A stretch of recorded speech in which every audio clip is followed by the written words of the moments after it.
The Golden Bears basketball team has had several changes this year, from roster changes to the man leading them. This season there's been adjustments for everyone to make.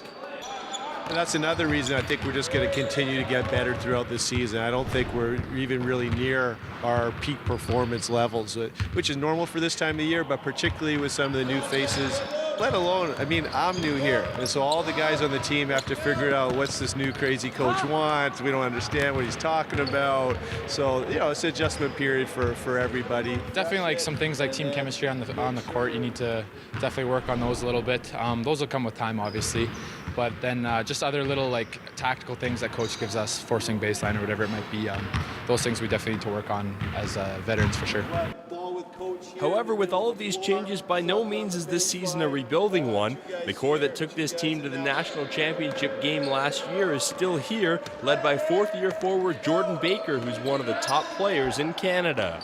To be honest with you, I quite haven't figured it out myself. He's such a skilled player that I'm still trying to, now that I'm on the same team with him, figure out how to best utilize that skill set. He does so many things so well, and I think for us, he's really going to have to be a facilitator this year. My guess is teams are going to show him a lot of defensive focus. I'm just going to have to look to distribute the basketball the best way I can. I mean, the double teams are going to come, and that's fine, and it's going to be finding the open man and hoping they can make plays. And I know we've got guys on the team that are improved shooters and that are coming in looking to make a difference. And so finding those guys out of the double team is going to be no problem. They're going to knock down shots and make teams pay. The biggest change for this whole team has been learning a new style from their coach, but it's not a hard one, just different. Pressure hard on defense to force turnovers and get out and run the other way on the break. We definitely do want to play fast. You know, we're trying to turn all of our steals and defensive rebounds into transition offense, and we got some great athletes, you know, and you know, Jordan Baker and Sarsaf and Kenya Chano. I mean, these guys are fantastic in transition, so we want to let them get out and run and have some fun. The Bears are 3-1 in the Canada West so far this season, and will be back on the court this Friday and Saturday to take on the University of Lethbridge at 8 p.m.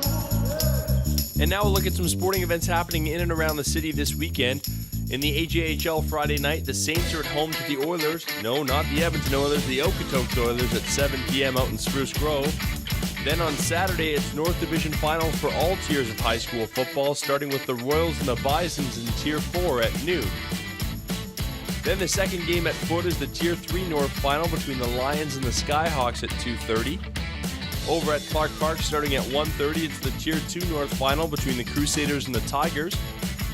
Then the big one, two of the best Tier 1 teams in Alberta square off to see who will head to next week's provincial final. It's the Falcons at the Panthers at 4 p.m.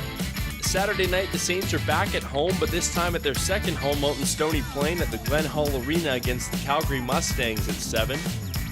And the Sherwood Park Crusaders are at home Sunday afternoon for a battle against the Okotoks Oilers at 2:15. To keep up to date with the Golden Bears basketball team with schedule, stats, and scores, you can go to bears.ualberta.ca. That'll do it for Bob Dale Glove Sports here on Shaw TV, but stay tuned. There's lots more to come here on the program right after the break.